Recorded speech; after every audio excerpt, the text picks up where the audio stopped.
Good morning all student. आज आपका reasoning का क्लास है। कोडिंग डिकोडिंग का चैप्टर आपका चल रहा था, उसी का एक पार्ट और है जो आप सामने लेकर आए हैं। ये वीडियो आपका बहुत ही इंटरेस्टिंग होने वाला है क्योंकि क्वेश्चन ही बहुत अच्छा इसमें आता है। इस क्वेश्चन को आप समझिए, उसके बाद इसका आंसर दीजिएगा, क्योंकि एक ऐसा क्वेश्चन है जो घुमा घुमा कर वहीं पे ला देता है। सीधे सवाल नहीं करके घुमाता है और उसको पूछता है कि ये इसका मीनिंग क्या होगा। तो बस आप क्वेश्चन देखिए, उसके बाद समझ में आएगा कि मैं क्या कहना चाह रही हूँ। तो ज़्यादा से ज़्यादा इस वीडियो को शेयर कीजिए। जितने भी स्टूडेंट ने फॉर्म सबमिट किया है, जो जो तैयारी कर रहे हैं कंपटीशन के लिए, उनके लिए बहुत ही मुफीद है। तो चलिए क्वेश्चन की ओर चलते हैं। लाइक सब्सक्राइब और शेयर जरूर कीजिएगा। आइए क्वेश्चन देखते हैं। देखिए, सबसे पहला क्वेश्चन है। क्या क्वेश्चन है? क्वेश्चन बहुत ही मज़ेदार है आपका। देखिए, यदि काला का अर्थ सफ़ेद है, सफ़ेद का अर्थ लाल है, लाल का अर्थ पीला है, पीला का अर्थ नीला है, नीला का अर्थ हरा है, हरा का अर्थ बैगनी है और बैगनी का अर्थ है नारंगी, तो स्वच्छ आकाश का रंग क्या होता है? ऑप्शन में आपका बैगनी है, हरा है, सफ़ेद है और नारंगी है। देखिए, क्वेश्चन आपकी स्क्रीन पर भी है और क्वेश्चन मेरे पास भी है। जो स्क्रीन पे आपके क्वेश्चन है वही मेरे क्वेश्चन मोबाइल में है। तो पूछ रहे क्या इसमें, यदि काला का अर्थ सफ़ेद है, जैसा जैसा बोलेगा वैसा वैसा आपको करते जाना है। देखिए, काला है, काला का अर्थ क्या है आपका? सफ़ेद है।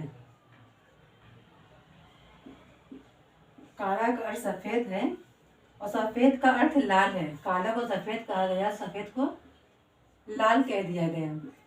और क्या कर रहा है? लाल का अर्थ पीला है और लाल को क्या कह दिया गया? पीला कह दिया गया। लाल को पीला कहा गया है। पीला का अर्थ नीला है और पीला को क्या कहा दिया? नीला कह दिया। पीला का अर्थ नीला है, नीला का अर्थ हरा है। देखिए, यहाँ पे फिर से लिख देते हैं नीला। नीला का अर्थ हरा है, हरा का अर्थ बैगनी है। हरा को क्या कहते हैं? बैगनी कह देते हैं। हरा का अर्थ बैगनी है और बैगनी का अर्थ नारंगी है और बैगनी क्या कहते हैं? नारंगी कहते हैं। जैसे जैसे बोल रहे हैं वैसे वैसे आपको सिर्फ लिखते जाना है। नारंगी है तो स्वच्छ आकाश का रंग कैसा होगा? पूछ रहा आकाश का रंग कैसा है। आकाश का रंग तो आपका क्या होता है? नीला होता है। अब देखिए, नीला का अर्थ क्या है? नीला का अर्थ क्या है? हरा है, तो आकाश का रंग क्या होगा आपका? हरा हो जाएगा। बस यही आपको बताना था कि आकाश का रंग कैसा होगा, तो आकाश का रंग आपका हरा हो जाएगा। ऑप्शन आपका बी होगा। नीला का अर्थ क्या है? हरा है, तो आकाश नीला होता है, तो आकाश नीला का अर्थ हरा होता है, तो क्या हो जाएगा? आंसर इसका हरा होगा। क्वेश्चन समझ में आया? एक क्वेश्चन और बताएंगे तो क्लियर हो जाएगा। चलिए नेक्स्ट क्वेश्चन की ओर आते हैं। बैकग्राउंड से तो आवाज़ आ रही है, उसको इग्नोर कीजिएगा। अगले क्वेश्चन पर ध्यान दीजिए। यदि सफ़ेद को लाल और लाल को पीला, पीले को हरा और हरे को नीला कहा जाए तो हल्दी का रंग निम्नलिखित में से क्या होगा? ऑप्शन में है लाल, नीला, हरा और पीला। तो आइए देखते हैं। क्वेश्चन आपके जो स्क्रीन पे है वही मेरे हाथ में भी है। तो क्वेश्चन नंबर सेकंड क्या है? जो बोल रहा है बस वैसा ही करना है। क्वेश्चन नंबर सेकंड है, यदि सफ़ेद को क्या कहते हैं? लाल कहते हैं। सफ़ेद है आपका, सफ़ेद को लाल कहते हैं। सफ़ेद को लाल कहते हैं, लाल को पीला कहते हैं, लाल को पीला कहते हैं और पीला को क्या कह रहे हैं? पीला को हरा कहते हैं। पीला को हरा कहते हैं और हरा को नीला कहा जाता है। हरा को नीला कहा जाता है। जो कह रहा है वही वही लिखते जाना है। तो हल्दी का रंग क्या होगा? हल्दी का रंग पूछ रहा है आपसे। हल्दी का रंग पीला होता है, आपको पता है हल्दी पीले रंग की होती है। तो पीले को क्या कहा गया? आपको हरा कहा गया है, तो यहाँ भी आपका हरा ही आंसर होगा। जो ऑप्शन नंबर आपका किस में है? सी में है, ऑप्शन सी होगा। हल्दी का रंग पीला होता है, लेकिन पीला को इस क्वेश्चन में हरा कह दिया गया, तो हल्दी किस रंग का होगा? हरा होगा। कभी भी गलती से आप हल्दी का रंग पीला लिख कर नहीं आइएगा, जो क्वेश्चन बोल रहा है वही लिखना है। हल्दी का कलर पीला होता है, लेकिन क्वेश्चन के अकॉर्डिंग पीला को क्या कहते हैं? हरा कहते हैं, तो हल्दी का कलर क्या हो जाएगा? हरा हो जाएगा। ये रीजनिंग है, रीजनिंग में इस तरह क्वेश्चन आता ही रहता है। क्वेश्चन पे ध्यान दीजिए, क्वेश्चन को पढ़िए। यदि वर्ष को गुलाबी सॉरी क्वेश्चन है, यदि वर्षा को गुलाबी, गुलाबी को बादल, बादल को जल, जल को बयार और बयार को चंद्रमा कहें, तो आप अपने हाथ किससे धोते हैं? जल से, वर्षा से, चंद्रमा से या बयार से? वर्षा को गुलाब कहते हैं। क्या कहते हैं? वर्षा को गुलाब कहते हैं। क्वेश्चन ही इस टाइप का है, कुछ भी किसी को कह दिया जा सकता है। रीजनिंग है, रीजनिंग में जिसे चाहे कुछ भी बोल सकते हैं। वर्षा को गुलाबी, वर्षा को गुलाबी, गुलाबी को बादल, गुलाबी को क्या कहते हैं? बादल कहते हैं। गुलाबी को बादल कहते हैं। बादल को जल कहते हैं। बादल को क्या कह रहे हैं?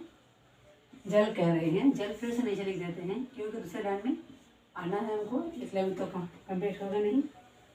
जल को बयार कहते हैं। जल को बयार कहते हैं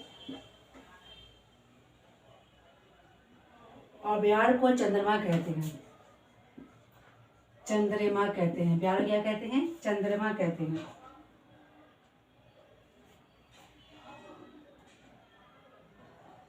तो आप अपने हाथ किससे धोते हैं? तो हाथ किससे धोते हैं हम लोग? आप अपने हाथ किससे धोते हैं बताइए? हाथ तो हम लोग पानी से धोते हैं। हाथ हम लोग किससे धोते हैं? पानी से धोते हैं। लेकिन पानी को क्या कहा गया है इसमें? पानी को जल कहते हैं। जल को क्या कहते हैं? बयार कहते हैं। तो आंसर आपका क्या है? बयार, ये आंसर होगा। क्वेश्चन इसी तरह का है, आंसर में आपका है, ऑप्शन में आपका है डी है। क्वेश्चन कुछ इसी टाइप का आता है, क्योंकि रीजनिंग का क्वेश्चन है, किसी को कुछ भी कह सकते हैं। जैसे वर्षा को गुलाबी कहा गया है, तो गुलाबी को बादल कह दे गए। अगर बादल को जल कहते हैं, तो जल को क्या कहते हैं? बयार कहते हैं, और बयार को चंद्रमा कहते हैं। तो हाथ हम लोग किससे धोते हैं? हाथ हम लोग धोते हैं इन सब में से किससे? वर्षा से धोते नहीं हैं, गुलाबी से नहीं धोते हैं, बादल से नहीं धोते हैं, जल से धोते हैं। जल से धोते हैं। जल को क्या कहा गया है? क्वेश्चन के अकॉर्डिंग बयार कहा गया है। तो आंसर क्या होगा आपका? बयार होगा। को सफेद कहें, सफेद को वर्षा कहें, वर्षा को हरा कहें,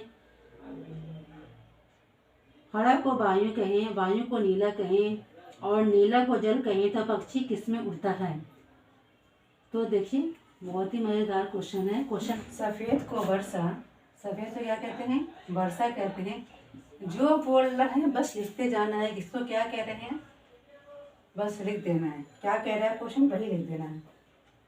सफेद को वर्षा कहें और वर्षा को हरा कहें। वर्षा को क्या कहें? हरा कहें। हरा फिर से नीचे लिख देते हैं, क्योंकि हरा को क्या कहा जाएगा? देखा जाए, हरा को क्या कहा जाता है? हरा को वायु कहें।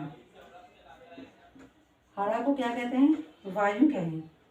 और वायु को क्या कहें? नीला कहें। वायु को नीला कहा जा रहा है यहाँ पर क्वेश्चन के अकॉर्डिंग।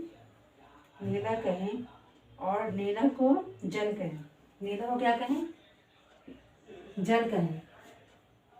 तो पक्षी किस में उड़ते हैं बताइए? पक्षी कहाँ उड़ते हैं? पक्षी कहाँ उड़ते हैं? वायु में उड़ते हैं, हवा में उड़ते हैं। हवा को क्या कहा गया है? इसमें नीला कहा गया है। तो ये आपका आंसर होगा नीला। ऑप्शन नंबर आपका है बी। ज़्यादा होशियार नहीं बनना है कि क्वेश्चन आएगा और अपने दिमाग से बस लिख देना है पक्षी कहाँ उड़ते हैं, वायु में लिख दीजिएगा, लिख कर चले आइएगा। नहीं लिखना है वायु में, जो क्वेश्चन बोल रहा है उसी के अकॉर्डिंग जाना है, उसी के हिसाब से लिखना है। रीजनिंग है, रीजनिंग में किसी को कुछ भी कह सकते हैं, और क्वेश्चन के अकॉर्डिंग ही आपको आंसर देना है, ना कि अपने माइंड से आंसर देना है। जो क्वेश्चन कह रहा है बस माइंड वहीं तक रखना है। इसमें रीजनिंग में जो क्वेश्चन बोल रहा है वही माइंड रखना है। पक्षी कहाँ उड़ते हैं? वायु में उड़ते हैं, लेकिन वायु क्या कहा गया है? इसमें नीला कहा गया है। पक्षी नीला भी उड़ते हैं। आंसर आपका बी होगा। आइए नेक्स्ट क्वेश्चन की ओर चलते। यदि लाल को हरा कहा जाए, हरा को पीला कहा जाए, पीला को नारंगी कहा जाए, नारंगी को गुलाबी कहा जाए, गुलाबी को नीला कहा जाए, नीला को सफ़ेद कहा जाए और सफ़ेद को काला कहा जाए, तो गुलाब के पौधे की पत्ती का रंग क्या होगा? ऑप्शन में पीला, गुलाबी, सफ़ेद, नीला। ऐसे नहीं समझ में आने वाला है। अगर आप सोचें कि ऐसे समझ में आ जाए तो ऐसे नहीं समझ में आएगा। जब तक कि आप अपना पेन चलाना शुरू नहीं कीजिए, तब तक कुछ नहीं समझ में आएगा। पेन चलाते जाना है और लिखते जाना है। पीला को नारंगी, नारंगी गुलाबी, गुलाब था या गुलाबी था? पीला, नारंगी को गुलाबी कहा जाता है, गुलाबी कहा जाता है।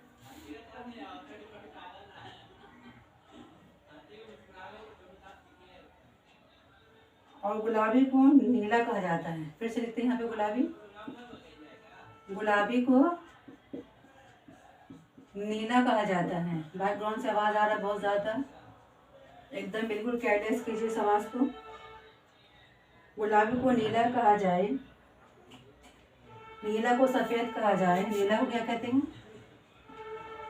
सफ़ेद कहा जाता है। नीला को सफ़ेद कहा जाता है और सफ़ेद को काला कहा जाए, सफ़ेद को काला कहा जाता है। कि क्या क्या कहलवा रहे हम लोगों से, मतलब कुछ भी कहलवाने पे मजबूर किया जा रहा है। कुछ भी कहा जाए तो गुलाब के पौधे के रंग क्या होगी? तो गुलाब का जो पौधा है, गुलाब का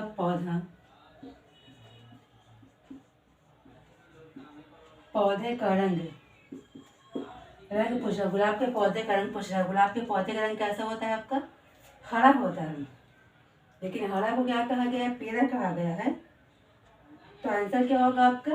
पीला होगा। ऑप्शन नंबर ए है आपका। ऑप्शन नंबर ए है। क्या है? गुलाब के पौधे का रंग आपका होता है हरा, लेकिन हरा को इस क्वेश्चन में क्या कहा गया है? पीला। तो जो कहा गया है वही आंसर होगा आपका, पीला ही होगा। अपने मर्जी से आंसर बिल्कुल भी नहीं देना है, क्वेश्चन के हिसाब से ही देना है। जो कहलवा रहा है वही कहिए, वही लिखिए, वही समझिए। इसके ज़्यादा दिमाग नहीं लगाना है, ठीक है। आइए क्वेश्चन नंबर 6 पे ध्यान दीजिएगा।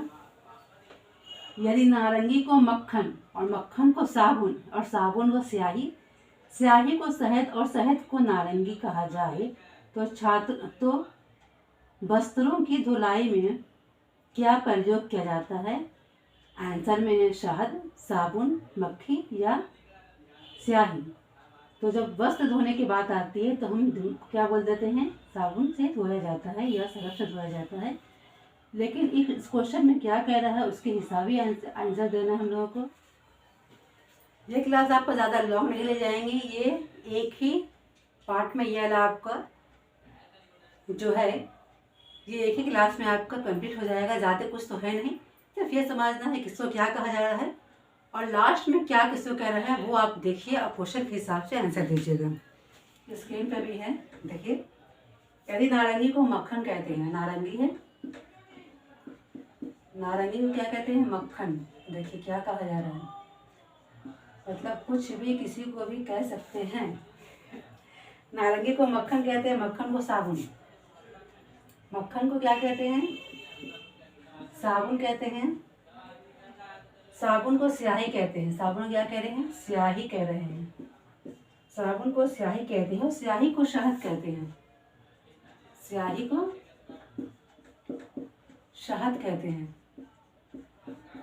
और शहद को नारंगी कहा जाता है। शहद को क्या कहते हैं? नारंगी कहते हैं। माइंड थोड़ा मेरा भी डिस्टर्ब हो रहा है, बहुत ही बैकग्राउंड से आवाज़ आ रही है, लेकिन कुछ कर नहीं सकते हैं, अफसोस। तो शहद को नारंगी कहा जाए तो वस्त्र की धुलाई किससे की जाती है? आप कपड़े किससे धोते हैं? वस्त्र की धुलाई किससे की जाती है?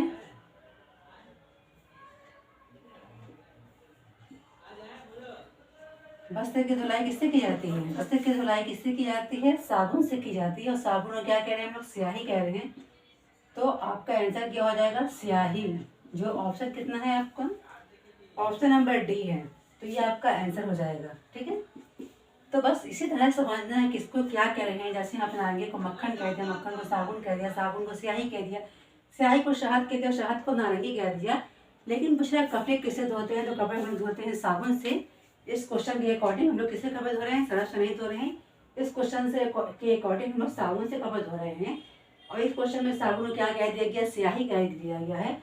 तो हम आंसर देंगे साबुन। कपड़े की धुलाई यानी वस्त्र की धुलाई में किससे करते हैं, स्याही से करते हैं। बस यही आंसर है, इसको समझने की कोशिश कीजिए।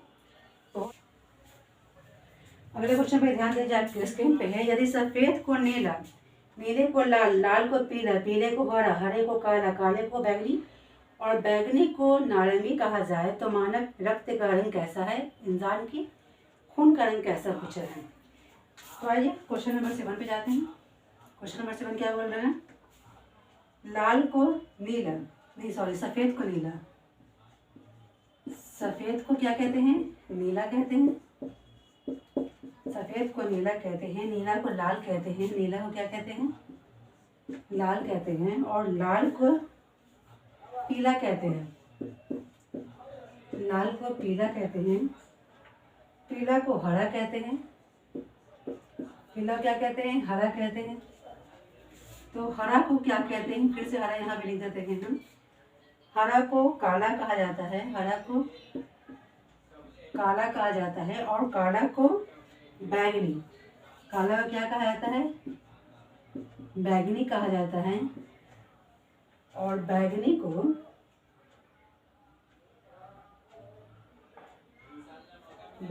नारंगी, बैंगनी को क्या कहते हैं, नारंगी कहते हैं। बैंगनी को नारंगी कहते हैं। तो मानव रक्त का रंग कैसा है, मानव रंग रक्त मतलब मानव का ब्लड कैसा है, का रंग कैसा है, आपका क्वेश्चन नहीं है। तो आप जानते हैं मानव के ब्लड का रंग कैसा होता है, लाल होता है, लाल। तो लाल को क्या कहा जा रहा है, पीला। तो इंसान का ब्लड कैसा है, पीला है, यही आंसर होगा। वैसा तो लाल होता है लेकिन क्वेश्चन के अनुसार तो पीला हो रहा है। जो क्वेश्चन बोलेगा वही आंसर देना है, अपने हिसाब से कुछ भी नहीं करना है इसमें। क्वेश्चन नंबर 8 देखिए आपके स्क्रीन पे है। यदि मेज को कुर्सी, कुर्सी को चारपाई, चारपाई को पात्र और पात्र को फिल्टर कहा जाए तो व्यक्ति कहाँ बैठता है। आगे क्वेश्चन को एक बार नहीं समझ में आया तो दोबारा कर लिया कीजिए। यदि मेज को, क्योंकि बैकग्राउंड से बहुत तेज़ आवाज़ आ रही है, बहुत ही ज़्यादा डिस्टर्बिंग है, तो इसलिए हमको थोड़ा सा रिविज़न मतलब बार बार रिपीट नहीं कर रहे हैं हम। आप वीडियो को ही रिपीट करके देख लीजिएगा। यहाँ देखिए, यदि मेज को कुर्सी, मेज है, मेज को क्या कहते हैं, कुर्सी कहते हैं। मेज को कुर्सी कहते हैं। कुर्सी को चारपाई कहते हैं, कुर्सी को चारपाई कहते हैं। कुर्सी को चारपाई कहते हैं। चारपाई को पात्र कहते हैं। पात्र, पात्र क्या होता है हमको भी नहीं पता है, पात्र कहते हैं। और पात्र को फिल्टर कहते हैं, पात्र को फिल्टर कहते हैं। तो व्यक्ति कहाँ बैठता है बताइए, व्यक्ति कहाँ बैठता है, कुर्सी पे बैठता है या मेज से बैठता है, मेज पर नहीं बैठेगा, कुर्सी पे बैठता है। कुर्सी को क्या कहते हैं, चारपाई। हमारे को कुर्सी को क्या कहते हैं, चारपाई। चारपाई पे तो इंसान जाकर लेट जाता है। तो बैठने का मेन जगह तो आपका यहाँ पे चेयर है। मेज़ पे भी आप कहेंगे बैठ सकते हैं, चारपाई भी कहेंगे आप बैठ सकते हैं, लेकिन ज़्यादातर लोग कुर्सी बैठने के लिए यूज़ करते हैं। कुर्सी पे सिर्फ बैठा जाता है, मेज़ पे बुक भी रखी जाती है, बहुत कुछ रखा जाता है। चारपाई पे सोते भी हैं लेकिन कुर्सी पे हम सो नहीं सकते हैं। कुर्सी पे सिर्फ हम बैठ सकते हैं, या तो स्ट्रेट होकर बैठ सकते हैं या तो किसी चीज़ पे अड़ के बैठ सकते हैं। जिस कंडीशन में बैठे लेकिन बैठ ही सकते हैं, लेट नहीं सकते हैं। और कुर्सी हम लोग बैठने के लिए यूज़ करते हैं। तो व्यक्ति कहाँ बैठता है, तो चारपाई पे बैठता है। ठीक है, समझ में आइए। यदि आकाश को सागर कहा जाए, सागर को जल कहा जाए, जल को वायु कहा जाए, वायु को बादल कहा जाए और बादल को नदी कहा जाए, तो जब हम प्यासे होते हैं तो क्या पीते हैं। नॉर्मल सी बात है, हम प्यासे होते हैं तो पानी पीते हैं, लेकिन इसमें क्या पिएंगे देखते हैं। इसमें क्या पीते हैं ये देखते हैं। आकाश को क्या कहते हैं हम लोग, सागर कहते हैं, आकाश को सागर कहते हैं। सागर को जल कहा जाए, सागर को जल कहा जाए, और जल को वायु कहा जाए, वायु कहा जाए, वायु सॉरी कहा जाए नहीं लिखना है, वायु लिखना है, वायु कहा जाए। वायु को बादल, वायु को क्या कहते हैं? वायु को बादल कहते हैं, और बादल को नदी कहते हैं। बादल क्या कहते हैं? नदी कहते हैं। बादल को क्या कहते हैं? नदी कहते हैं। तो प्यास लगती है तो क्या है, हमें प्यास लगती है तो हम क्या पीते हैं? प्यास से क्या पीते हैं बताइए? प्यास से पानी पीते हैं, लेकिन वायु क्या कहा? जब प्यास से जल पीते हैं, लेकिन जल को क्या कहा गया? वायु। हम लोग यहाँ पे क्या पी रहे हैं? हवा पी रहे हैं। हम लोग यहाँ पे जल नहीं पी रहे हैं, हम लोग यहाँ पे क्या पी रहे हैं? वायु पी रहे हैं। ठीक है ना? क्वेश्चन के अकॉर्डिंग ही चलना है। बाबा बता रहे हैं आपको, अपने हिसाब से नहीं लगाते गए कि हम लोग प्यास लगते हम लोग पानी पीते हैं। पूरे क्वेश्चन को पढ़िएगा, पढ़ के लिखना शुरू कीजिएगा। लिखने के बाद ही आपको समझ में आएगा, नहीं तो ऐसे अगर कोशिश करिएगा बहुत टाइम लग जाएगा। क्वेश्चन नंबर 10 चलते हैं। धूल को हवा कहा जाए, धूल को हवा कहा जाए, हवा को सफ़ेद कहा जाए, सफ़ेद को पीला कहा जाए, पीला को जल कहा जाए, और जल को लाल कहा जाए, तो पक्षी कहाँ बैठेंगे? तो देखिए कहाँ बैठते हैं। ऐसे तो पक्षी पेड़े बैठते हैं, घोंसले में बैठते हैं, यहाँ कहाँ बैठते हैं ये देखा जाता है। तो क्वेश्चन नंबर 10 है आपका, यदि धूल को हवा, धूल को हवा कहते हैं, धूल को हवा कहते हैं, और हवा को सफ़ेद, हवा को सफ़ेद कहते हैं, सफ़ेद को पीला कहा जाता है। सफ़ेद को क्या कहते हैं? पीला कहते हैं। पीला को जल कहा जाए, पीला को जल कहते हैं, और जल को लाल कहा जाए, जल को लाल कहा जाए। तो पक्षी कहाँ बैठते हैं? पक्षी कहाँ बैठते हैं बताइए? पक्षी कहाँ बैठते हैं? हवा में बैठते हैं, धूल में बैठते हैं, कहाँ बैठते हैं? सॉरी, बैठते हैं, उड़ते हैं? नहीं नहीं, पक्षी कहाँ बैठते नहीं हैं, पक्षी कहाँ उड़ते हैं। क्वेश्चन ही हमने गलत पढ़ा था, सही कर लीजिए। कहाँ उड़ते हैं? तो पक्षी कहाँ उड़ते हैं? पक्षी हवा में उड़ते हैं, और हवा क्या कहा गया है? सफ़ेद। तो पक्षी कहाँ उड़ रहे हैं? इस क्वेश्चन के हिसाब से आपके सफ़ेद में उड़ रहे हैं। इस क्वेश्चन के हिसाब से पक्षी आपके सफ़ेद में उड़ रहे हैं, जो ऑप्शन नंबर बी है। तो फुल्ली कॉन्सेंट्रेट आपका क्वेश्चन पे करना है, पूरा ध्यान देना है, क्वेश्चन क्या कह रहा है उसी हिसाब से आंसर देना है। लास्ट क्वेश्चन है आपका, यदि हवा को जल कहा जाए, जल को हरा कहा जाए, हरा को धूल कहा जाए, धूल को पीला कहा जाए, और पीला को बादल कहा जाए, तो मछली कहाँ रहेगी? मछली तो ऐसे रहती है पानी में, नदी में, तालाब में, झील में। तो यहाँ पे देखते हैं मछली कहाँ रहती है।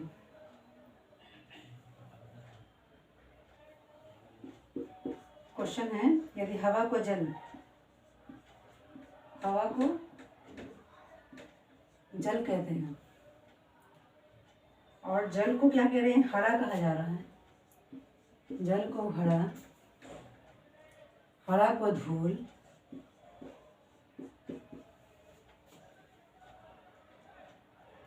धूल को पीला, धूल को पीला,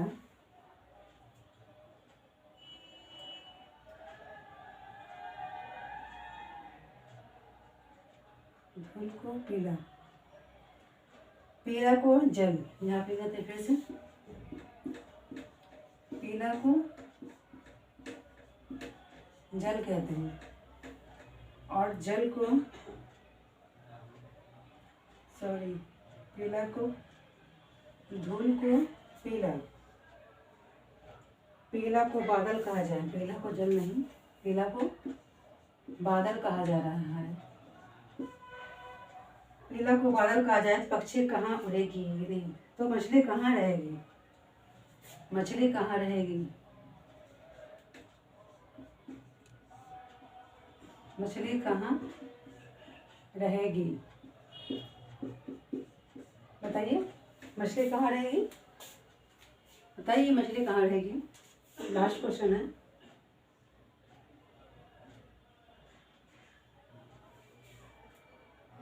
मछली कहाँ रहती है? हवा में रहती है? नहीं।